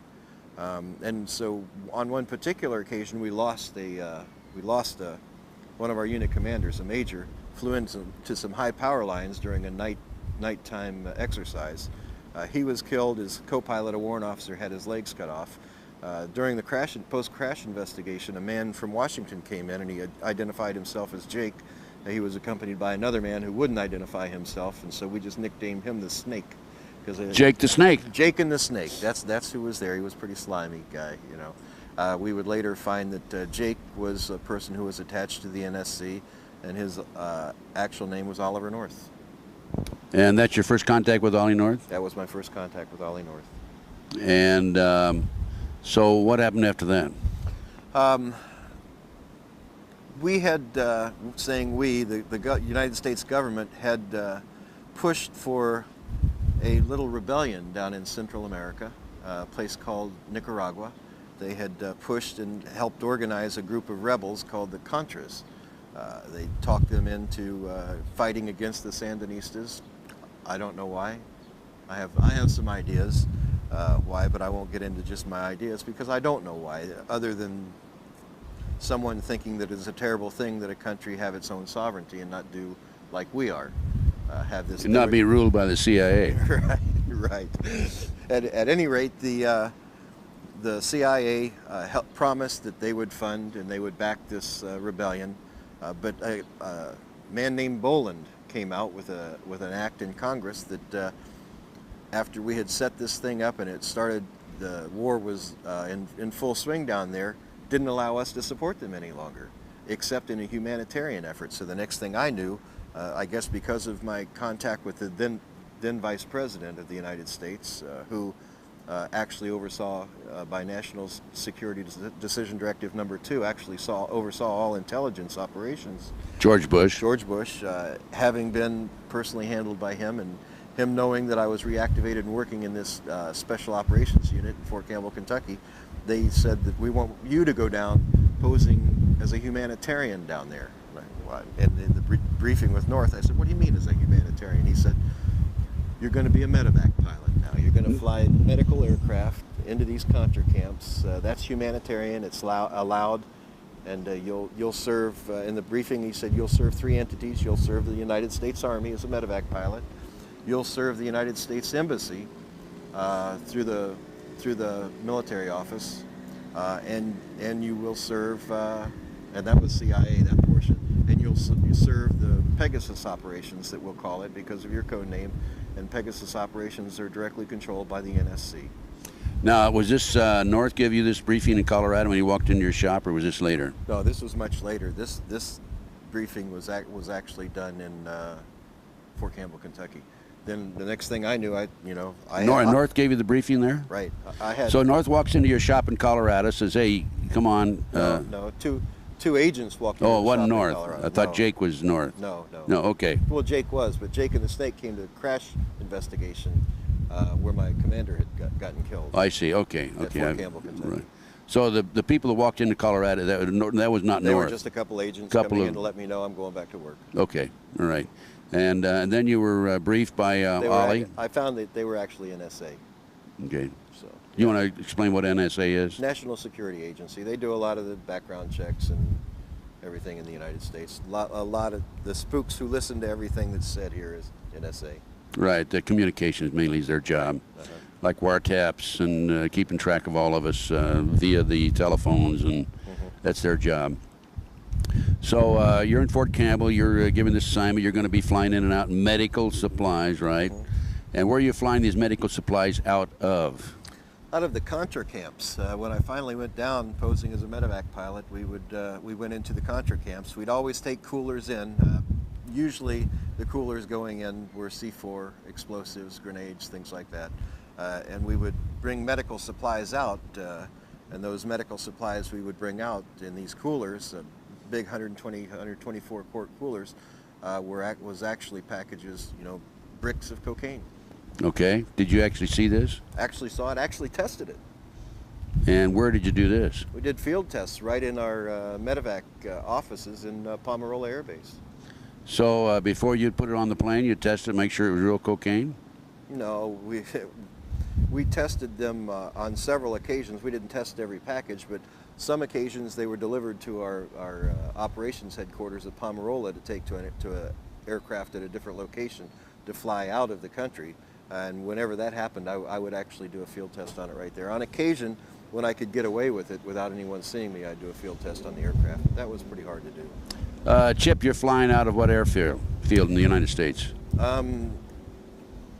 In Honduras, we were flying out of the Contra camps into 3 airfields. One was San Lorenzo, one was Pomeroy, and the other was in the northern part of the country called La Mesa. From there, the coolers were picked up by C-130s, C-141s, or civilian 123s. C-123s run by a company called Corporate Air Services out of Ilopango Air Base in San Salvador. Corporate Air Services also being CIA. CIA. And they were flown back into the States, I would find on a meeting on March 24th, 1985, that there were actually 3 different legs that stuff was moved on, and those legs were into Ohio, into Colorado, and into a little place in the center of the country in 1985 called Arkansas. What airfield in Arkansas? I know that there were 2 airfields in Arkansas. One was Arkansas Air Force Base, and the other one was a place called Mina. And how about in Ohio? Into Dayton, Ohio, and then in Colorado it was into Lamar, Colorado, and Pueblo, Colorado. So you learned that the drugs are coming in then? Oh yeah. Cocaine? Yeah. On CIA planes? Everything went through Panama, and then from Panama it was distributed out. Were they CIA planes or military planes? Military and CIA. Both, huh? Yeah. Now, you tested it personally. Do you have any documents that would indicate that this is so? Yes. Oh, you do? Yes. I had no idea. Of course I did. Of course I did. That was a loaded question, Chip. I know it was. I knew the answer to that before I asked it. Okay, tell us about that. When I started finding the cocaine on board the aircraft, I decided, hey, you know, this could go one of 2 ways. They could set us up pretty darn quick here if they ever wanted to get rid of us. Because of our knowledge, and especially because of my knowledge, because Bill had told me, you know, Chip, watch your butt, buddy. You know, you have some real enemies here in Washington. So what I did is we would be required to file flight plans when we'd leave Pomerola Air Base, where we're based out of in Honduras. We'd file flight plans, and when we'd come back, I'd go to base operations and write on the back of that flight plan what we found, where we took it, who was on board the aircraft, and what went on during the flight. Basically, I debrief right on the back of flight plans. When a trusted Honduran official, who happened to be the brother of the Honduran Army Chief of Staff, saw what I was doing, he said, "We're going to keep these, you know, in a safe place. This is our insurance, Chip." I said, "Oh, okay." And those notes are available in, right? Tatum Chronicles. In the Tatum Chronicles. I'm sorry, those notes are available in the Tatum Chronicles. I went back to Honduras in 1985 and picked up those certified copies that are in those. In the Tatum Chronicles, it talks about all the people that you've heard of today involved in Honduras, involved in the Contra cocaine issues. Not only that, it also talks about persons before it even happened, because these are certified copies that were sealed in 1985 by Honduran officials. It talks about people who needed to be neutralized and assassinated, and who later were killed. And Chip, what'd you do with these documents, besides hiding them around the world? I also published them in the Tatum Chronicles when I was charged with treason. I was told to give these documents up, or I'd be charged with treason and be put to death or spend life imprisonment. So I called the Secret Service officers that came in and told me that were tasked to tell me this by the president, and I called them in and I said, "Okay, boys, I've got the documents for you. Come get them." In the meantime, we published this, sent it to the White House Library, sent it to the White House, to James Dorskin is his name, the personal assistant to the president, Clinton, sent it to Mr. Bush, sent it to others involved, and to Capitol Hill. And then I gave these guys the copy, the Secret Service agents, and they said, "You just signed your death warrant." I said, "Kill me, boys. Let's go." And I might also mention that you had some other papers and other documents you held back, right? You know, over 25 years, I was able to compile quite an insurance policy. These documents are nothing compared to those documents. I feel comfortable in coming forward with these, and the only reason I'm coming forward with these, I had no intention of ever doing anything with these, but when they went after my wife, they went after an American citizen, and that's unacceptable in my mind. Going after other foreign intelligence officers, foreign politicians and all, you know, that's just part of the spook business. That's what we did in counter-espionage, but you don't do that against our own citizens. When you try to neutralize an American citizen, you've gone against everything I believe is right, and I'll do everything I can to expose the men involved. Now, you have other documents around the world, right? You have videos and printed matter. Videos, audios that have been placed on the videos, many video clips of different meetings I've attended, different orders being given, documents that have been put on the video. You know, technology is great, Ted. You know, I'd go into some of these high-level meetings, and because I was the chief of security for these groups, I would ensure that nothing's being bugged, the place was clean, so we'd sweep the place, and I'd keep my bugs going the whole time. So you're the only one that had bugs I'm the going? only one that had the bugs going. Smart man, Chip Tatum. Okay, that's why you're live today, obviously. That's why I'm probably one of the safest men alive right now, I think. I would think so, because if anything happens to you, then these come forward, right? That's right. And Chip, I want to come back to this in just a minute, but I want to go back to Central South America, CIA drug running, et cetera, et cetera. Did you have any personal conversations with Ollie North after Fort Campbell? Sure. On one particular occasion, well, on many occasions, Ollie was down there. I also called him through White House Switch and told him that I found drugs on board the aircraft. I said, you know, Colonel North, what is this? You know, we have drugs on board these aircraft. What are they doing on the aircraft? He said they were, excuse me, evidence bound for world courts to prosecute the Sandinistas. How many tons of evidence did you have? 8. 8 tons? Couldn't they just take a sample? Well, it got worse than that.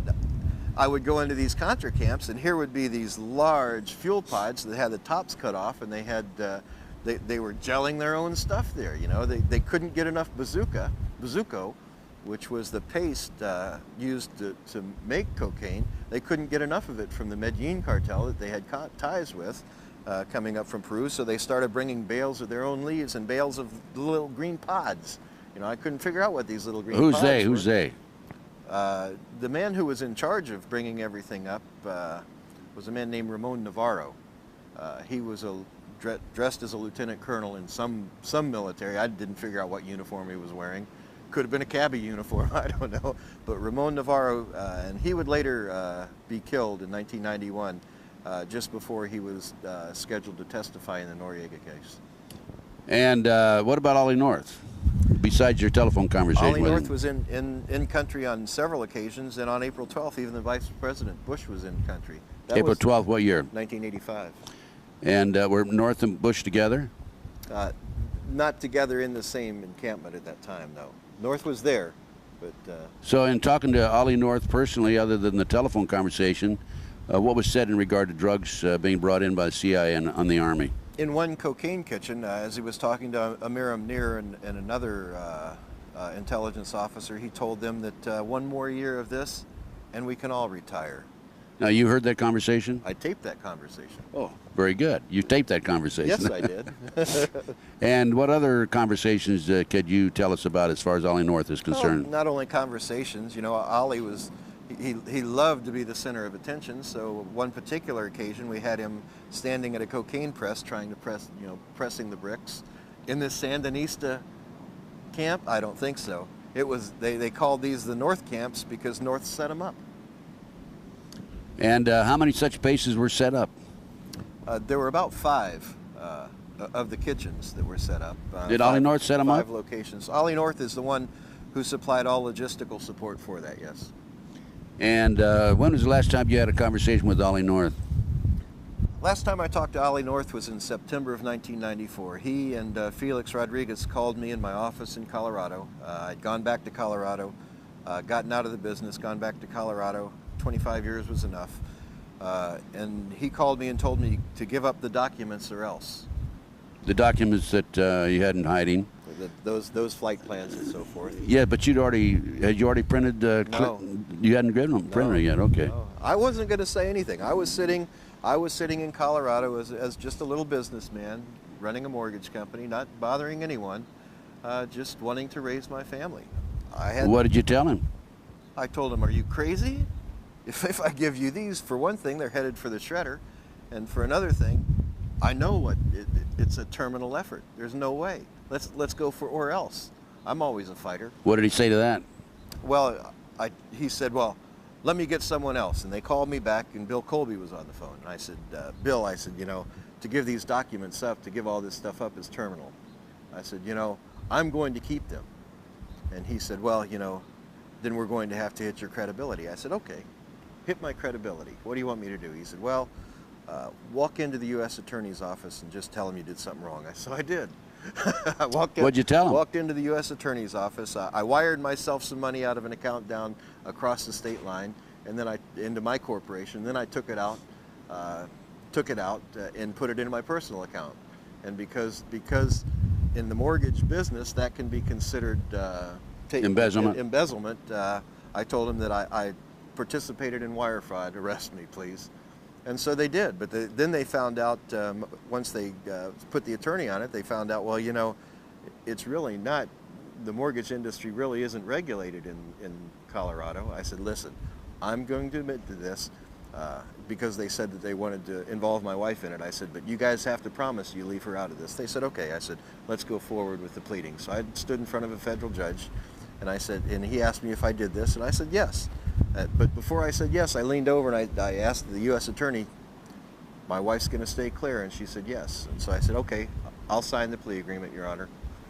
And he said, and it's part of testimony, he really didn't want to go forward with it. He said, you know, this really doesn't, and I said, Your Honor, believe me, I wired those funds, I took those funds, I spent them.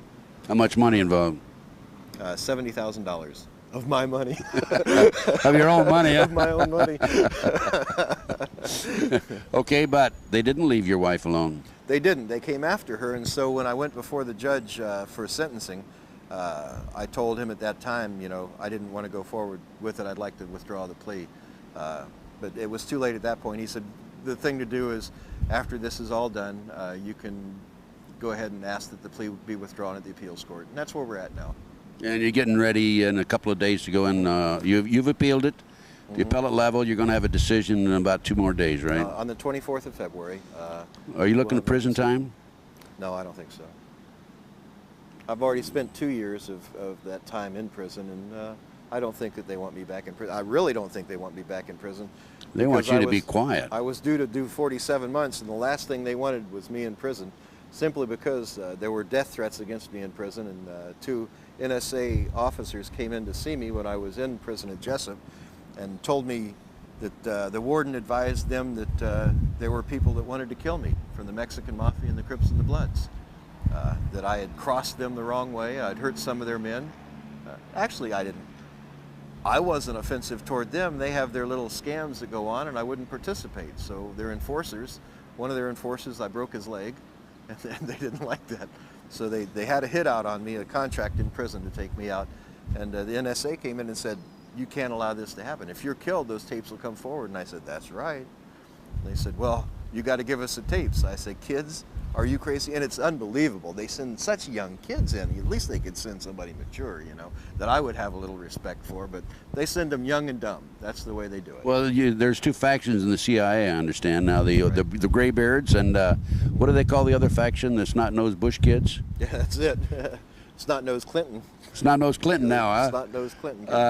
Okay, Chip. So didn't they charge you with treason at one point?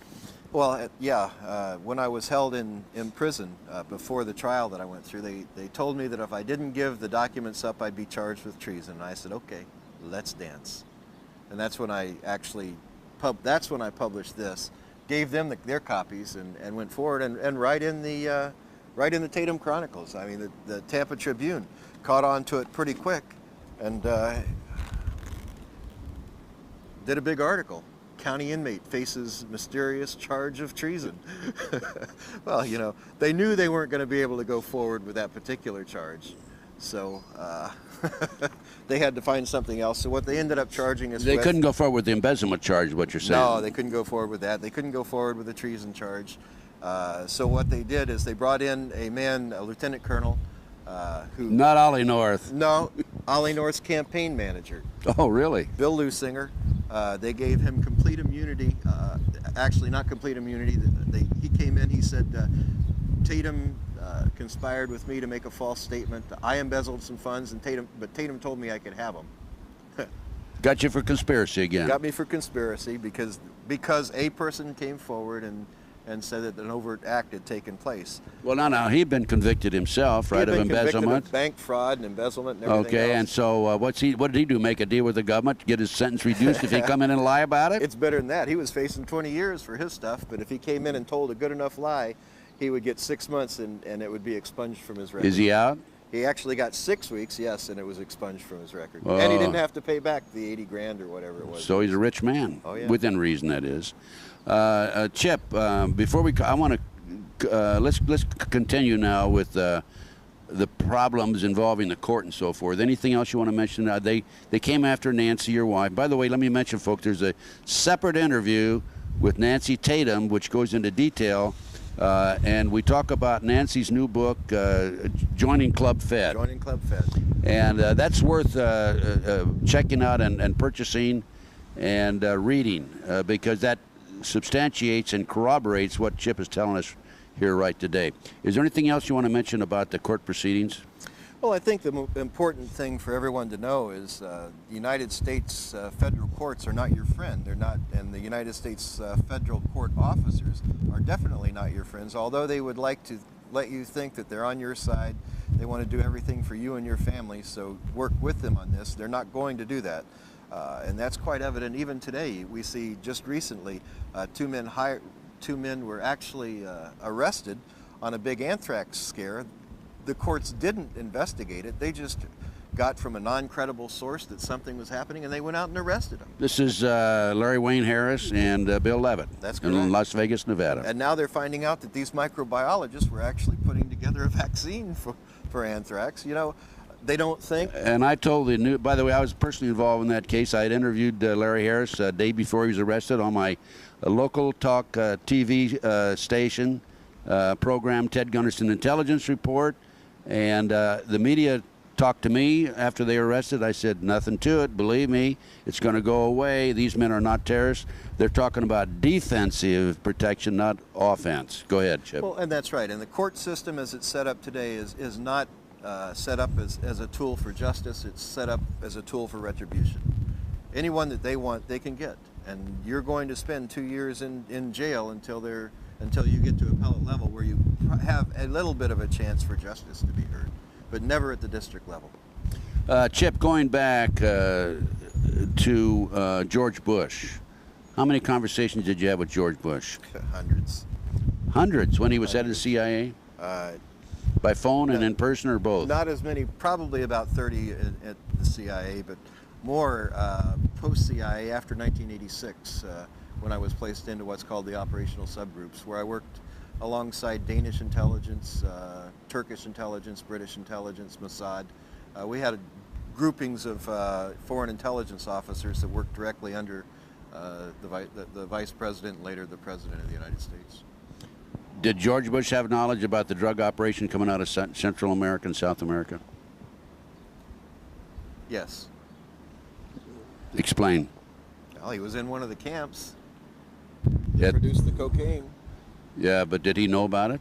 He was standing at a press. George was also, in addition to Ollie. George Bush was standing right at a cocaine press. And did you have a picture of that? In a place called Roos. I have a picture of something. Okay, we won't go into that. So George Bush was aware of it too. Ollie North was aware of it. How about Clinton? Bush was absolutely aware of it, and I can say that because on the 24th of March 1985, William Barr, who would later become Attorney General. Attorney General, know him well, know of him well. William Barr actually called Vice President Bush via SATCOM and talked to him about the loss of over $100 million in assets of the enterprise. And we all know the enterprise today as being the company that, or the operation that Ollie North set up. $100 million? And who got their grubby hands on that? It was decided that there were three entities involved, not one particular person, but Noriega had involvement, that Barry Seal had involvement, and that the governor of Arkansas, who was involved in it at the time, Bill Clinton, had involvement in it. And of the three, Seal has been murdered. Noriega's in jail. Noriega was to be murdered, though, during yeah, the assault in 1990. They took the troops down there in '89 to eliminate him, and he survived by going into, I think, a Catholic church, didn't he? Or right. Well, Bobby Hunt, SEAL Team Commander SEAL Team 2 commander had orders to go in and shoot Noriega when he tried to get out at the airport. He never showed up there because we told him ahead of time, the CIA told him he's a friend of the CIA, he was an enemy of Bush. That's nothing more than a business deal gone bad. We let him know ahead of time that there was a contingency coming in to assassinate him, needed to get to a safe house. So he chose that particular church as a safe house. The Catholic Church. Catholic Church got cameras out there so that he was safe. And now the only one that's left is Bill Clinton. And did Bill Clinton take the $200 million, $100 million, whatever it was? He got a large portion of it, very large portion of it. However, you know, I'm going to tell you now, Bush is a very vindictive man. I don't think that Clinton's out of the water with it. You know, I think he's still in some hot water, and that could be a lot of the pressure that he's seeing today. It may be a little bit of a vendetta to get even. You never have to get even tomorrow, Ted. In the business that we're in, you never push for something to happen right away unless there's an operational need for that. Time is always on your side. Time down the road, whatever. You're talking about the Monica Lewinsky situation, right? Maybe that has something, maybe it doesn't. If you look historically, I know that I was told that Bush was going to leave bugs in the White House when he left. Why would he do that to another president unless he has a personal interest or personal vendetta there?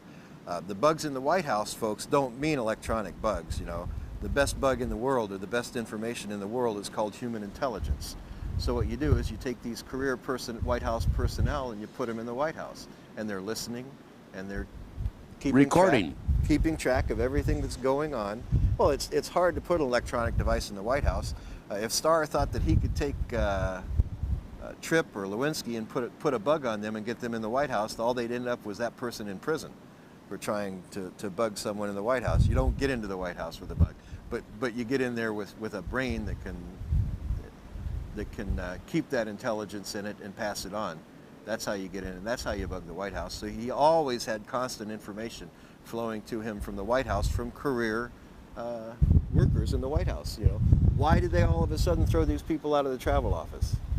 Perhaps they thought that maybe there was a little intelligence work going on there. Probably. Tripp. Clinton, yeah. Let's look at Tripp. She was taken out of there right after Vince Foster because she talked about it. Wham, she's out of the White House and into other areas. You know, there's a lot to be looked at that's just overlooked by the mainstream media because I'm told I have a pretty devious mind. Well, you know, it's because I worked for these guys and I know how they think. Chip, as far as Ollie North is concerned, you told me in one of the radio interviews I had with you that you had some recordings, audio recordings of a conversation in the back of an airplane. Was that with Ollie North or somebody else? No, that was with Mike Harari and a man named Raymond Buddy Young. That was actually presented at our SEPA briefing in Tampa, Florida to Judge Adams. The recording was presented. We have transcripts of that, and we've actually put them in the Tatum Chronicles. So now, when you say SEPA, you're talking about your hearing before the judge where you discuss classified information, right? Right. During the course, as we were leading up to the trial, there are certain filings that have to be done prior to a trial and hearings. And in April of 1996, just before the trial, the U.S. Attorney's Office gained information that perhaps I would attempt to disclose classified information from my previous work. So they filed a motion with the courts that required me to file a briefing, an actual brief, outlining any classified information that I would attempt to use in my defense. And then the judge rules on it whether or not you can use it. Then the judge rules on it. He had the decision that the judge has to make under the SEPA requirements is, first of all, is it classified in any way? Second, does it involve national security issues? So after being presented with that material, and it has to be done in declaration, under oath, the materials were provided to them. And let me tell you something, if anything I said in there was false, I would have been charged with perjury. There was never a perjury charge. The issues that were given to him were investigated. I was never charged with perjury or obstruction of justice, trying to say that this happened when it didn't. You know, that's an obstruction of justice charge. No charges like that ever came out. That's a pretty big issue. Was the judge sympathetic, you think, and objective? You know, Nancy talks about this judge being a terrible judge, but let me tell you something. It's obvious to me, working in the arena that I work in, he knew what was going on. He made the decisions that he made, so there would be no question at the appellate court that justice was not served. So actually, he probably was your friend then. He's the only reason that I can talk about it today. By him saying that this information was not classified and doesn't have to do with national security, the CIA can't come back on me. National security folks can't come back on me for talking about what I presented to that court at the time. Chip, let's go back, and we've talked about Ollie North, we've talked about George Bush, we talked a little bit about Clinton. Did Clinton, do you have any direct knowledge that Clinton was aware of the drug operation coming into Arkansas? The direct knowledge is that Buddy Young was actually a advisor to Clinton. He was his chief of security, and he was one on board the aircraft, and he was sent there by Clinton to investigate the loss of monies that had been determined. Additional direct knowledge comes in the fact that one of the people called by Barr was the governor of Arkansas on that SATCOM. He called North, he called the vice president on this 24th of March conversation, and he called the governor of Arkansas and talked to him. So, and governor of Arkansas then was William Jefferson Clinton. So they were talking about the enterprise, about the lost monies. And additionally, in earlier years, and when I was at Fort Campbell, Kentucky, I actually flew several missions carrying medical coolers again with money and drugs in it into Arkansas. Out of where, Fort Campbell? Out of Fort Campbell. It was delivered to us by the 324th Med Battalion. Out of the South America? Out of South America. They were operating in the South America in Honduras. It was flown by C-130 to Fort Campbell. It was marked medical supplies. Donor organs, this particular one was marked. And we were advised to give it to Dr. Lassiter at Little Rock Air Force Base. So we flew it to Little Rock Air Force Base. I opened the coolers. I don't fly a cooler without opening it. I don't fly anything without opening it. Let me tell you why I don't fly coolers without opening them. I was told by Colby earlier that Torrijos died simply because they put a cooler marked donor organs on his aircraft that blew up in flight. So whenever I see a cooler, I open that cooler. And what did you find in the cooler? We found a large sum of money and 3 kilos of cocaine in one cooler. In the other cooler, we found all cocaine. Those 2 coolers were picked up by Dr. Lassiter, who actually ended up being, as we found out in later years, a man named Dan Lassiter, who was convicted for trafficking cocaine in Arkansas. However, he was pardoned by the then governor of Arkansas, Bill Clinton. And did you have any information that Clinton had direct knowledge of that? Now, you flew him into Arkansas. Was Clinton there waiting for it, or was there a limousine there or anything like that? We had to wait over an hour and a half for Dr. Lassiter to show up. But when he finally showed up, he showed up in an entourage of vehicles. There was a van, there was a stretch limo, and an unmarked police car. In the coming out of the stretch limo, Dr. Lassiter came forward. He had 2 people with him. One stayed at the car and one came over. He introduced the one that walked over to the aircraft to pick up the coolers as the governor of Arkansas. And the governor of Arkansas extended his hand, and that's the first time I shook the hand of William Jefferson Clinton. He wanted to let me know that the people of Arkansas appreciated me bringing those donor organs. That because he didn't know you'd looked into them. He didn't know I looked into it. Do you have that in your book? Yes, I do. Yeah, that's in again the Tatum Chronicles, right? Okay, Chip. Now, what about the truth serum, truth drugs that the CIA used? We need to talk about that. Sure. People can be alert for it. You know, I talked a little bit about in those containers down in South America, the processing that was done, and during the processing of cocaine, there were these little green pod-like things. I would later find out, working on the international side, that these little pods came from the nightshade family. They were used to produce a chemical called a form of what's called scopolamine, but it's a much stronger potion than what is commercially made. This stuff's made from the orange blossoming trumpet from the nightshade family, and we use it. We nicknamed it. It's called burudenga, the voodoo drug. We use that to drug a target. We can put them under our complete power with a properly induced drug. They'll do whatever we ask them to do, and when the drug wears off, they won't remember anything that went on during the drugging. Used quite extensively. Used quite extensively. Used quite extensively, yeah. You know, every time I hear of an instance, to give you an example where an assassination is committed and someone comes forward and on the political side, now not just in a small town, but on the political side when there are political assassinations like Rabin. I was in prison at the time, but there's no doubt in my mind that was a Burundanga assassination.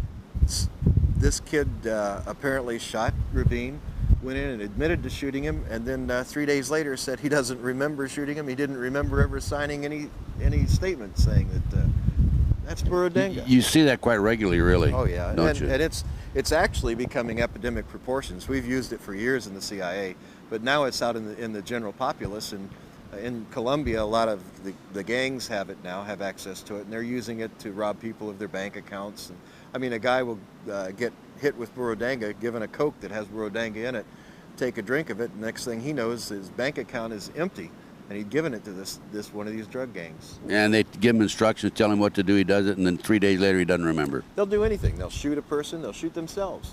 They'll do anything you tell them to do. What about drugs that the CIA uses to induce heart attacks and death? Those are usually two-part poisons, compounds, so that they're not connected to a poison. We can, to ensure that a person gets the first portion, we've gone in and, like in an embassy, in one part of the world, we would put it in a punch so that most of the people are dosed with the first part of the compound, and then you have about 3 weeks before the second part of the compound has to be given to the target, and then that's the first gets into the muscles and in the heart, and it'll show up only as a compound. Once the second comes in, it'll show up in the blood only as a compound, but it actually induces a heart attack. People actually die of a heart attack, and that's why the coroners always report these as heart attacks, because it's really a heart attack, and there's no poison that shows up. It would only be a compound in the body. Chip, is there any other particular areas you'd like to discuss before we conclude the interview? I don't think so, Ted. I think we covered it pretty well. We have said quite a bit. There was one other area I want to ask you about in conclusion then.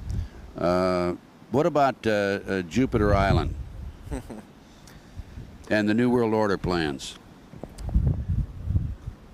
In the 1980s and 1990s, I was tasked under the Terrorist Incident Working Group to a unit called the Operational Subgroups.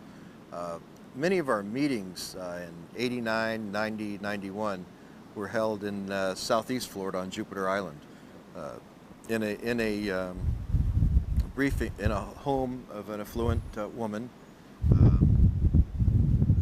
and we held our briefings there. Those briefings would normally follow the G7 conferences and summits, and the reason it would normally follow that is because at that time, remember I said we were working as an international group, not necessarily just U.S. Intelligence officers. Under this international plan, they were looking toward doing a master plan for the whole world. You know, even as a community, as your community has a development plan to help develop the community into a better place, these people have their plans to develop the world into a better place. And I would sit in meetings and they would come to us and say, well, you know, we have a problem in this arena. We have a very uncooperative government, say in France. We need to do something there. So it would be tasked over to the operations and plans section of the operational subgroups to come up with a plan on what to do.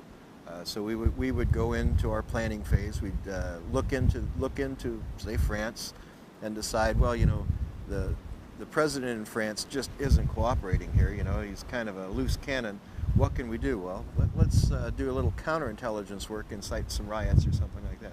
And that's what we did to help neutralize these countries and these leaders. Sometimes we go into a country and wipe out that leader's bank account and let him know, you know. But you had the power to do that. Sure we had. Well, didn't you have a situation in Central or South America where the leader of the country was not cooperating and he thumbed his nose basically at the CIA? U.S. government, and you said, well, within 2 weeks, your brother or one of your relatives would be eliminated. Is that true? Daniel Ortega, the president of Nicaragua. We didn't have to pose that whole war down there to get him to have elections. All we needed to do was neutralize him, and we knew that all along. We went in. We told Ortega, "You're going to hold free elections within, and you need to announce that." He said, "Well, I'm not going to do it." So our emissary came back and told us he's not going to do it. We sent him back down. Once it was given to the subgroups, we sent him down and told him to tell Rafael, or tell him that Rafael's going to die in 2 weeks. Rafael was who? His second cousin. Okay. Good friend of his, one of his best friends. And so he put thousands. He put him in a compound. Was protected by a large contingency of troops. But on the day that we told him he would die, he died. You want to say how he died? Rocket fire. In a car? Well, no, in the compound. It was rocket fire, but we also had people on the ground there too. So whether it was rocket fire or whether it was a bullet to the head, you know. Well, now Jupiter. There wasn't enough left to tell. Unfortunately, now Jupiter Island. Who were? Let me qualify. Okay. Within 2 weeks, Ortega announced that there would be free elections in that country because he was next. Right, and you told him that. We told him that. How about going back to Jupiter Island? Who attended these meetings in Jupiter Island? Had quite a few big names in those, and I'll talk about a couple of those, but I won't go beyond that because I like talking. I like breathing. I like eating. No matter how good my insurance is, I know that there's some people you never talk about. Right. So I won't. George Bush was one who would normally attend those meetings, if not personally, at least through teleconferencing. An additional member that was always there was the man who still commanded me in these operations and who actually recruited me into black operations. His name was Bill Colby. Who's now dead. Who's now dead. Mysterious death. When I walked away, I was told you don't just walk away, and I believe he walked away too, and that's why. Right, mysterious death. Another person who was there, who oversaw all of our finances, now runs the Judicial Oversight Committee in the United States Congress. Henry Hyde. Henry Hyde. Uncle Henry. Henry Hyde, U.S. Congressman from Illinois. That's the man. So you think you're going to get judicial parity? I don't think so. That reminds me, Chip. I have some other names I could run by you, but I won't put you on the spot, okay? I appreciate that, Ted. Let's see. He's a man. I'm not going to call him. I met him in the White House myself on one occasion. Not General Haig, but somebody else. Let's see. That was 1973 for me.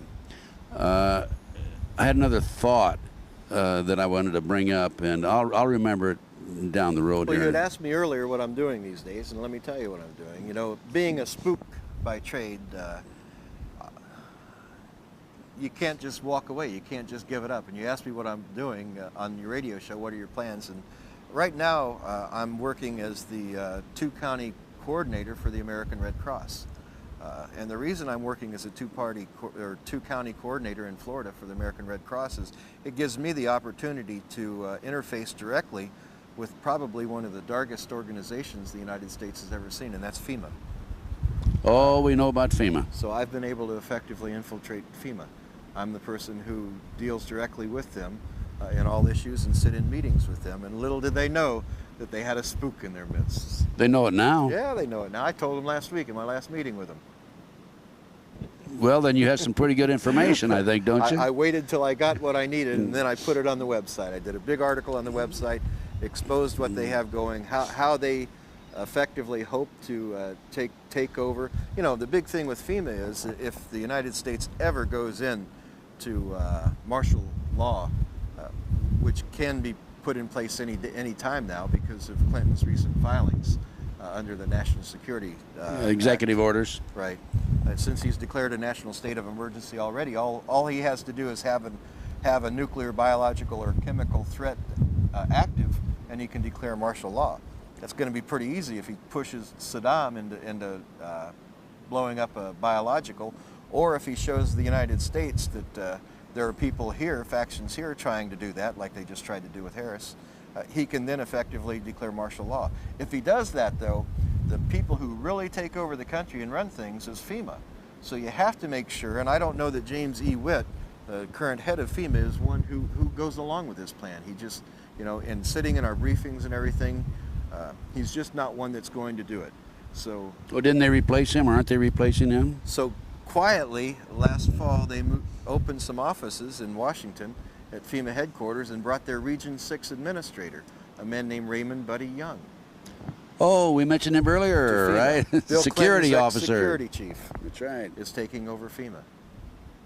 Well, we'll see what happens in the future. Of course, we know FEMA is Federal Emergency Management Agency, and they have they take precedent over all law enforcement, federal and local, And in the event of military. and military in the event of a national emergency. That's What correct. what a very clever plan devised by. That was originally set up by Bush, wasn't it? Yeah, it actually came from years ago, and if folks would ever want to go to the website and read that article, it's available there. It's called FEMA, the Dark Underbelly. What's your website?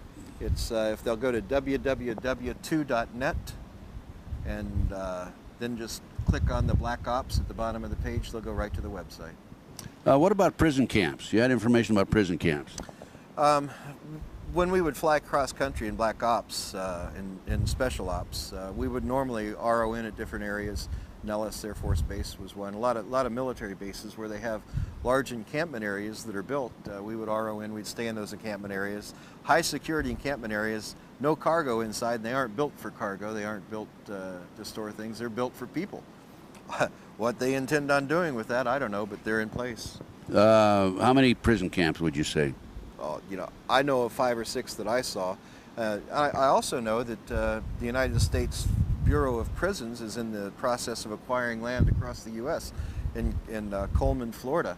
They just acquired 1,200 acres for a prison, and they don't need near that for a prison. That's a big area. Well, they already have a prison, federal prison in Coleman, Florida. Yeah, that's correct. There's a political prisoner there named Michael Reconasutu, who I'm in contact with regularly. Right. Ex-agency also, by the way. Right. Well, you know, in Texas, there are 8 prisons that have been built in recent years. They are staffed, but there's no inmates there. Is that the case in the prison camps that you were in? Yeah, they were staffed with security, you know, just skeleton crew security. But no inmates. No inmates, no. Watch out. Be careful. It's right around the corner, it looks like. And I don't it? prefer the word inmates. I prefer the name prisoners or convicts. If you're convicted, you're a convict. If you're not convicted, you're a prisoner. Is there anything else you want to mention about FEMA? No, I think that's about it. It's probably one of the darkest agencies that we have. Really, its power is, they have unbridled power to do anything. You know, it takes Congress right out of the act.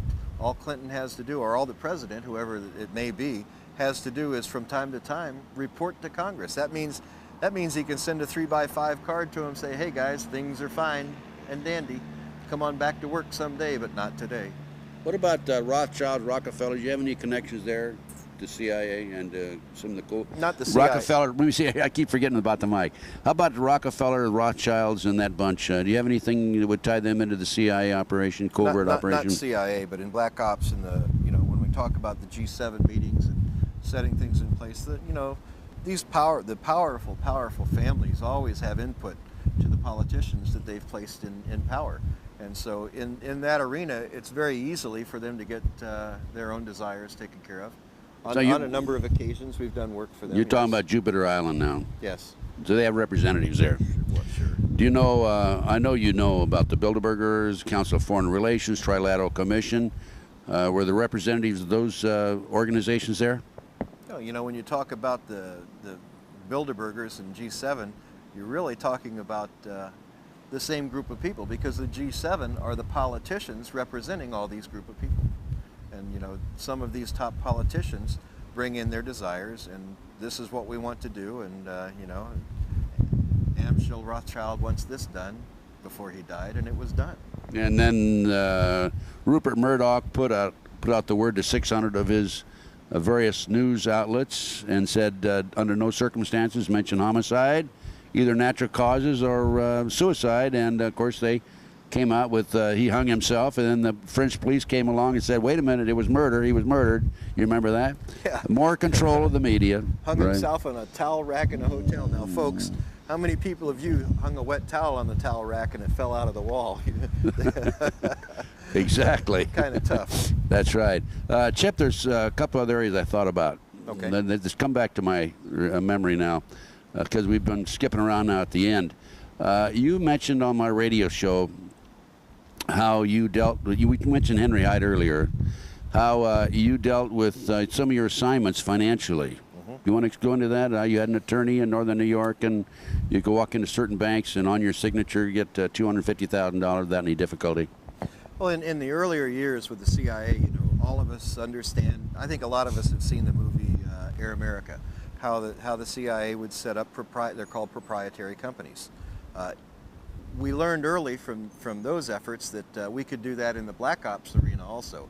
Working for the operational subgroups, we would set up what's called proprietary companies. We have trusted attorneys across the nation and around the world that will set up these proprietary corporations as an everyday business, so that we can work an intelligence operation out of who knows, you may be sitting in the Xerox Corporation and it's not really, not that that's it. However, I will say the Wilson family was heavily involved with us in the upstate New York area, and that's the Xerox family, in seeing to funding. We would set up businesses to see that uses covers so that we could provide operations. In upstate New York, we did it because we were working that border area in Canada, bringing weapons and personnel across the border covertly. Into the Indian reservation? We use the Indian reservations on occasion because it's a federally protected area, but normally I just fly low level under radar. It's a non-radar environment, practically. So I just bring personnel and equipment across as needed. Both ways. I take people out of the country and bring people into the country. What they did with those people, I don't know, but some of them were pretty top. Well, you know their identity too. Right. So you're talking about bringing foreigners in? Right. From other countries, of course, from Europe, et cetera, where they were secretly bringing them in. Where? To meetings in Washington? Sometimes we were bringing in some pretty famous criminals to meet with people too. Mafia? From overseas? From overseas. People that we thought were gone for years and years that we'd bring in for meetings. They're just in sanctuary somewhere. Let's go back to did I state it properly when I said on your signature you could pick up $250,000 cash? On my signature, $250,000. It was set up by an attorney out of Rochester, New York, who was a company man. Is he alive today, the attorney in Rochester, New York? No, he died. Heart attack? I don't know. But he's no longer with us. He shouldn't have had that punch. No, I will say, though, that he was ill, even when he was working with us. But I had a $250,000 line of credit. I could walk in, and the reason we had that is these missions, they're not cheap. You have to hire your assets in, and I would have to pay men from $25,000 to $50,000 per mission to work for us, and that's how it was done. It was done with cash. We don't no say paper trail. Where's your checking account? Here's your at the end of each month they didn't get a what's it called, a pay stub showing them their withholding and everything. No, yeah. No IRS problem, at least that way, right? That's what I love about the media.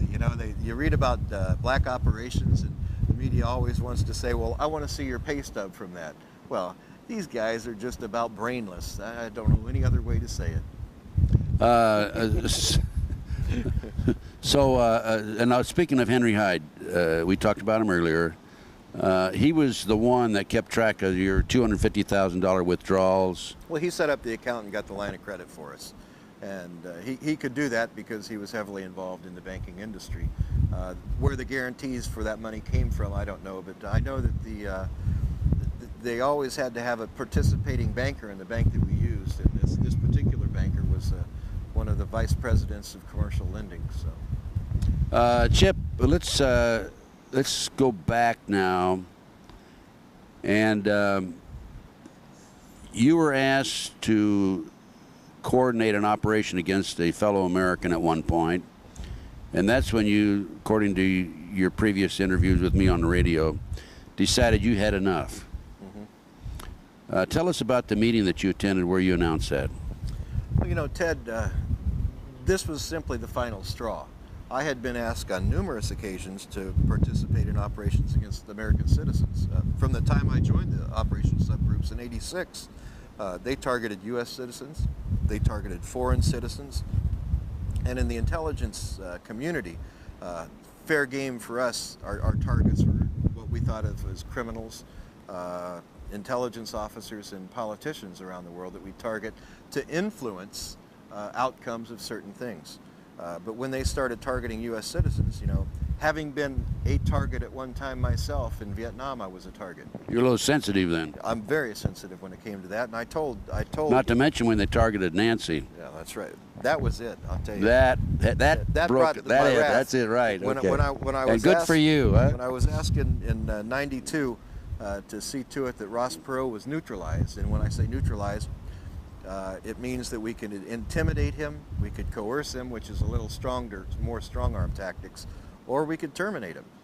And the man who actually gave the order to do that was George Bush, the President of the United States. And this was in a meeting you attended. It was in Jupiter Island. He wanted Ross Perot neutralized. I went to a friend who's a federal officer.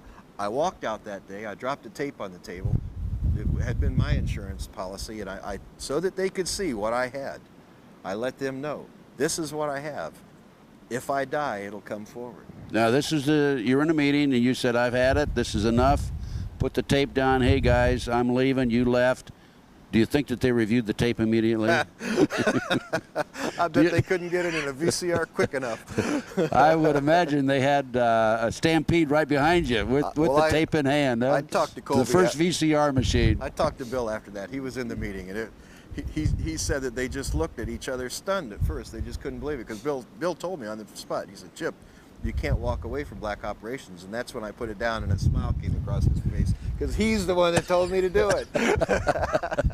He's the one that taught me to make it. That told you how to do it, huh? Yeah, he knew in all those meetings what I was doing. You know, here I'd sit there with a briefcase, pointing the briefcase. It was pretty obvious to him. He and I were the only real spooks in the meeting, that, you know, other than some of the other... You were the only two real loyal Americans then, weren't you? Well, yeah, others were Mossad agents and so forth, but they're protected by this too. Most of the guys in the OSGs are protected. When I say that there's 8 different officers, they're not necessarily U.S. officers. What are the other countries represented there? The Mossad, and British intelligence. Those 3 entities are compile the 8 men that protects right now. Wait a minute. The Mossad, British and American? The Mossad, British and American. But didn't you have other countries represented there? We had Danish intelligence, we had Turkish intelligence, yeah. But that was, sometimes Australians, you know, had input in, but that was about it. Well, I think they had Australians because they could shoot over to China pretty quick. I have good information that the CIA was responsible for let's say eliminating one of the Australian forms of government and bringing in their own people. Do you remember that? Yeah, I remember that. Yeah, I have some other contacts of my own that have told me that before. And by the way, I no longer receive Christmas cards from that fellow anymore. Since I went public. Since you went public with it? Yeah. All heart, Ted. Oh, my Christmas card list has dropped drastically. It went from like that down to about like that when you stack the cards one on one. But I don't worry about that. Neither do you. No, because we know we're doing the right thing. Chip, there were some other questions I wanted to ask you. Chip. Hey, wait a minute. How do I know you're telling me the truth? Because you like me, Ted. Now, I hugged Nancy, but I'm not going to hug you. No, Chip, what I'm telling you, the answer I want to that is... I can give you an answer. I know you can. That's why I asked it. Okay. Tell me. Tell them. I'm telling the truth because I have it documented. You don't have to take my word for it.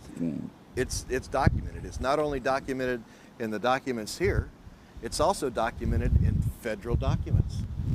Oh, it is? Court case. Tell us about that. There's a federal trial that took place. During that federal trial, the SEPA briefing, everything was put in place. There are transcripts to that available to the public. All you have to do is do a filing, Freedom of Information Act filing, but you really don't even have to do that. You can walk right into the federal courts in Tampa, Florida, pay your $25 to the clerk and get copies of it without even putting a filing in, because that judge made sure that that SEPA briefing wasn't classified. Chip, you're the only you don't have ex-CIA. You're the only CIA agent that I've known, and I've known a few of them through the years, who can come forward and say, it's documented, the CIA admits that I worked for them. That's in that document, right? It's in the document. Yeah. Now, never a denial on the government's part. now, can somebody call Washington, D.C., a certain number and say, Sure. is Chip Tatum, or was he an employee of the CIA? Who would they call? Doyce Gene Tatum Jr. Just call the personnel office at Langley. On the documents is my social security number at Tampa.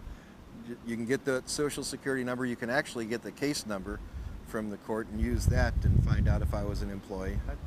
Okay. It's pretty cut and dry. There's no denying who I worked for. No, yeah, right. Okay, but you're the only The one. only thing that they can deny is what I have to say. But they always deny it, or they Oh, say sure. we have no record, and the CIA agents are not allowed to even identify themselves as CIA. Let's face it. Well, and that's law.